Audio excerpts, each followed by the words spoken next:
गंगा के तीरे बाया सनवा बड़ी शीतला के धमवा भारी भीड़ लागे हो कि मैया मुअलो में डाले ली परानवा भवनवा एही अदलपुर में मैया मुअलो में डाले ली परानवा भवनवा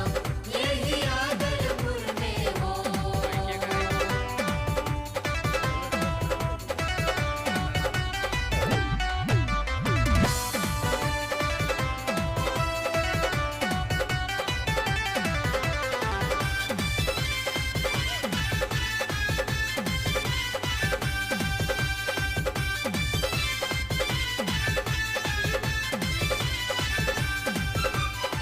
माई मुंडेश्वरी दर्शन कैली